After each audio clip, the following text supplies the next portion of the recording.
Venir en Israël, eh bien parfois on prépare et parfois pas du tout. Un coup de tête et hop, une envie de toujours qui ressurgit. C'est exactement le cas de Armand Ayoun dont on va parler. Alors lui en plus c'est un fan de sport, donc si vous aimez le sport, restez avec nous, vous allez adorer ça.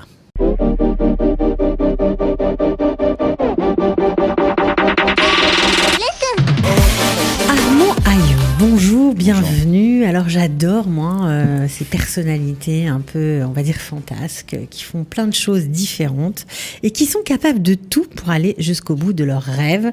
C'est exactement ce que vous avez fait. Il y a 5 ans. Il y a 5 ans, voilà. Alors, qu'est-ce qui vous a pris et comment tout a commencé? Honnêtement, j'étais venu pour un mariage. En Israël? En Israël. En vacances? En vacances. Tout seul ou en famille? Non, tout seul. C'était Tout seul. pour la fille de ma cousine. Bref. Et j'ai rencontré des gens justement qui sont de ce milieu-là, de ce milieu de boxe, enfin tout ce qui est sport de combat. Ouais, parce qu'on voit des photos derrière. Aujourd'hui, on l'a pas précisé, mais vous êtes un pro depuis 30 ans des sports de combat. Ouais, je m'entraîne et j'entraîne depuis 30 ans et j'entraîne depuis 25 ans quasiment. D'accord. C'était votre métier en France?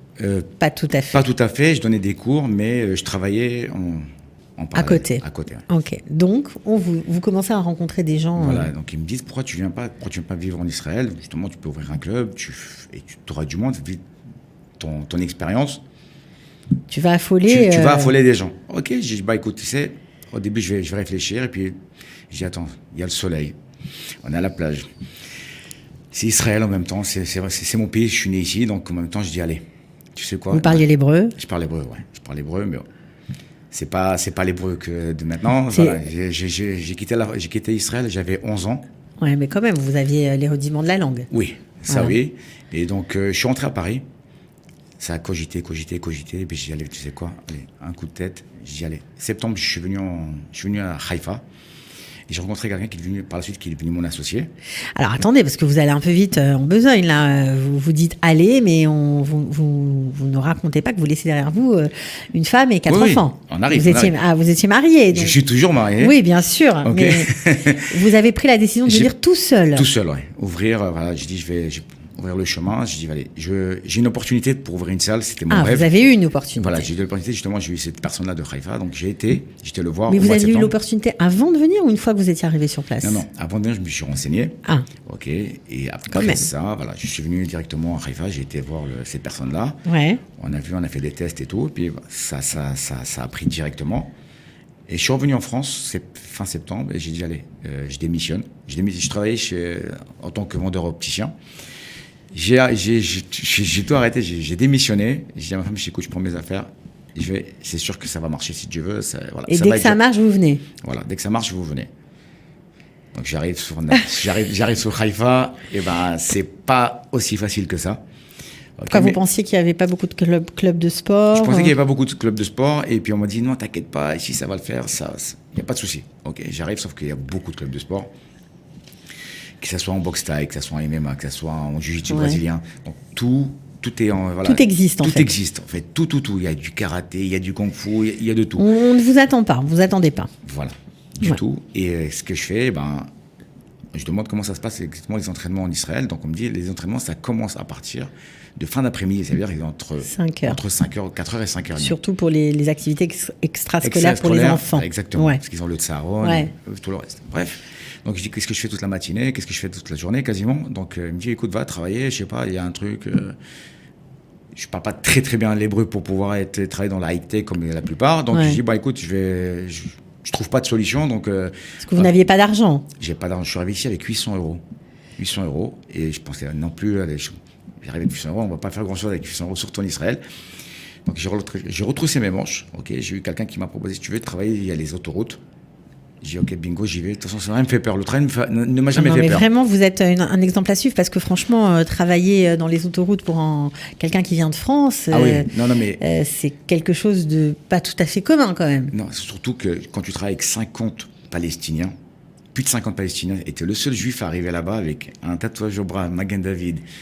Et ils disent c'est pas possible. Qu'est-ce qu'il fait ici ce mec-là? Ça n'existe pas. Les gens, ils s'arrêtaient en voiture pour me dire descendre. Ils me saluaient, ils me disent quoi la cavode. On n'a jamais vu un juif avec un balai et une pelle sur l'autoroute, c'est-à-dire nettoyer un trottoir. Ça n'existe pas. C'est-à-dire que même les Arabes eux-mêmes, c'est-à-dire que ils descendaient des camions, Ils descendaient du camion, ils étaient choqués. Ils me disent, mais qu'est-ce que tu fais là? T'as rien à faire. Tu En quoi devrais être chef. Vous parlez en hébreu? En hébreu, en Ouais. hébreu. C'est que des Israéliens qui s'arrêtaient pour me voir. Ouais. Et ils me disent, c'est pas possible. Qu'est-ce que tu fous là? C'est. Mais pourquoi ça, vous auriez pu faire un travail plus facile quand même? Vendeur, je sais pas moi, cuistot, ça vous branchait pas? Non. Non, Fallait un truc physique. Voilà, je voulais un truc physique qui bouge. Et voilà, même ça, je trouvais les moyens de m'entraîner avec. C'était bien payé au moins? Ouais, c'était bien payé. Mais bon, le soleil, le problème, c'est que le soleil, il tape sur la tête. Il n'y a pas d'ombre. Sur l'autoroute, il n'y a pas d'ombre. Il n'y a pas d'arbre, il n'y a rien. Donc, j'étais noir, j'étais bronzé, vraiment bronzé, brûlé, quoi. Mais bon, c'est bien, vous savez voir le truc sympa dans chaque chose, apparemment. Bah, au Hachem, je me plains pas. Ça me donnait, comme je leur disais, ça me donne une parnassa en fin de mois. Pour moi, le reste, même s'il fallait ramasser, enfin, on va pas arriver jusque-là, mais même s'il fallait ramasser les poubelles, je l'aurais fait. Je voulais rester en Israël, je voulais continuer à rester là et ramener mes enfants, ma femme et mes enfants en Israël. C'était votre objectif, donc pour ça, il fallait des sous. Voilà, quoi qu'il arrive, il fallait bosser. Mais alors, la salle de sport, c'est arrivé quand? En fait, parce que vous l'avez ouverte, cette salle de sport, quand même.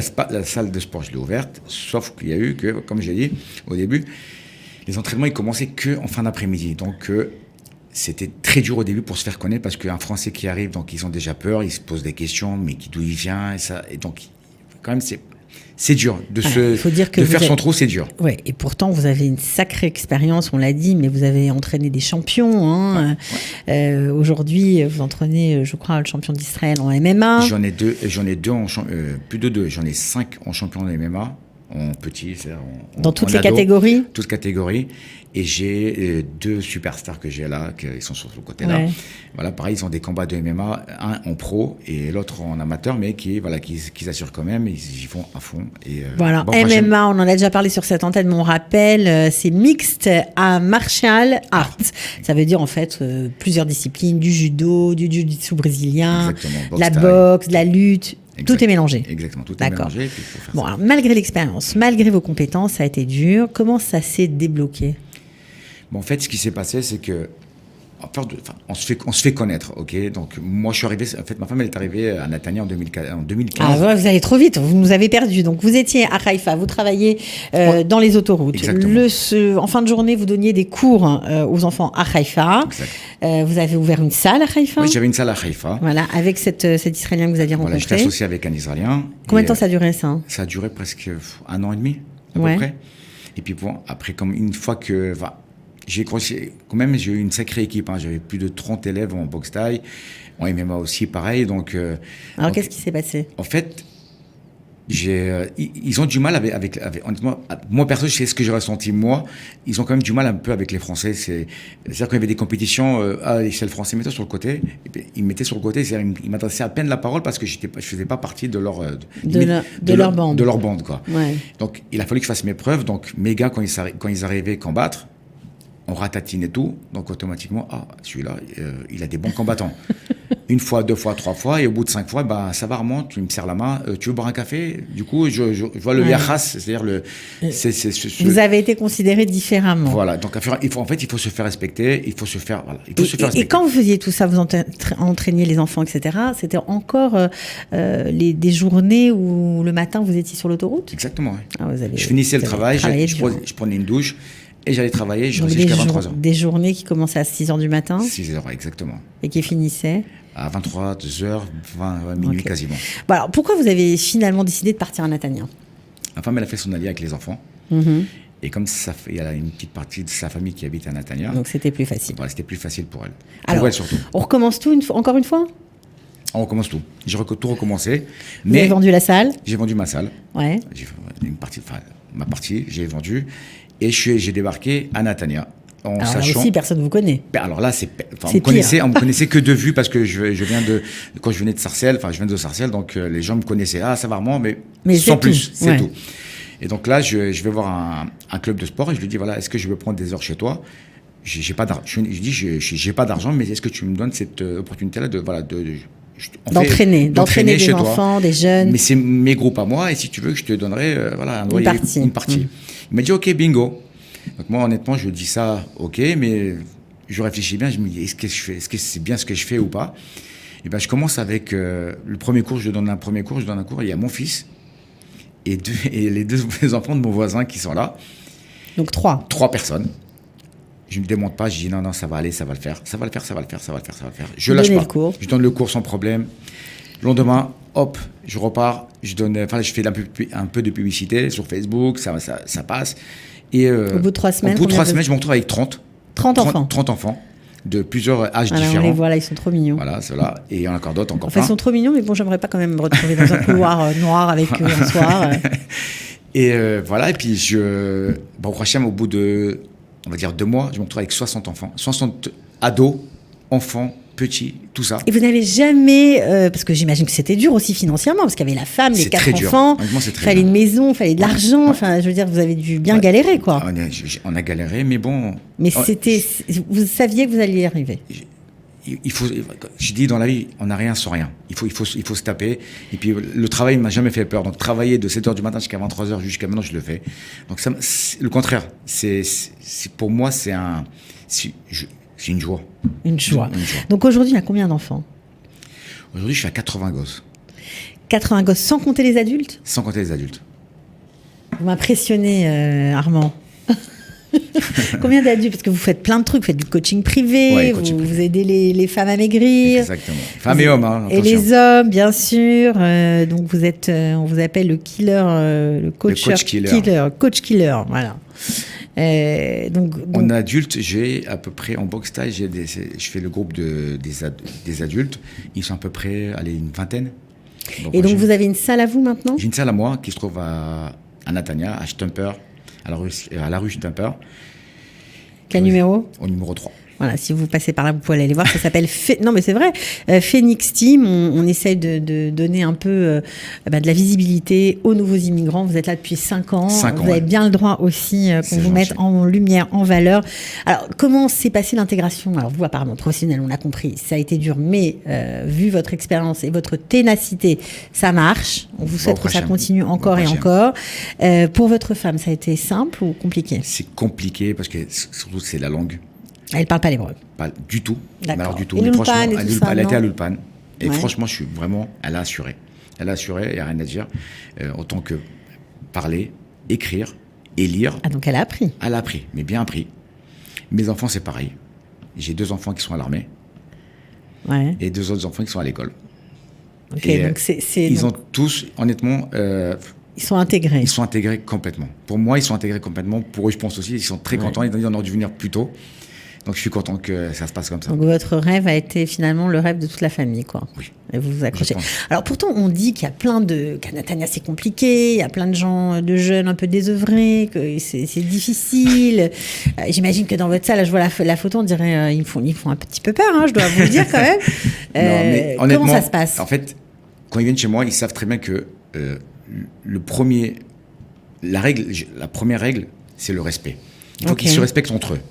Il y a des fois, il y a des filles dans le groupe, donc il n'y a pas de gros mots chez moi, il n'y a pas de, on va dire, de vulgarité du tout. Le premier qui parle mal, il prend ses affaires et je le fais partir. Vous avez viré des gens déjà? Ah, j'en ai viré quand même une vingtaine. Ouais.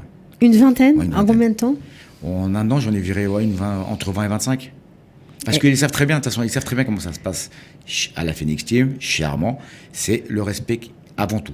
Il y a un respect. Ça les aide à s'intégrer, parce que j'imagine qu'il y a des gosses qui ne sont pas du tout intégrés, qui vivent entre Français, qui... En fait, la plupart que j'ai ici, c'est des Français. C'est ça. Les Israéliens, malheureusement, j'arrive pas à les accrocher encore, mais bon, je commence à en avoir quand même. Je commence à en avoir. Mais ces Français-là, honnêtement, je les tiens bien. Ils sont super respectueux avec moi, ils sont respectueux avec leurs parents. Je suis content d'ailleurs. Et puis bon, en même temps, quand il y en a un qui est connu, qui passe à la télé, donc tout le monde veut être comme lui, je vais passer, moi aussi, je vais passer à la télé. Ça les attire, donc ils viennent et ils savent qu'il y a une ligne de conduite à respecter. Et une fois que c'est fait, c'est fait. Ça les aide dans leur vie, j'imagine. J'espère que ça les aide. Honnêtement, j'espère que ça les aide. Ça les rend plus droits. Moi, perso, je les trouve comme ça. Même quand je les vois sur le Kikar, c'est le truc de Natania, c'est la base. Et donc, quand je les vois là-bas, ils sont très respectueux. Ils viennent, ils saluent. Ça va, coach, ça va.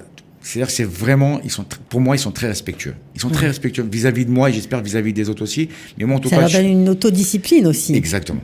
C'est magnifique. C'est exactement ça et je suis très fier d'eux.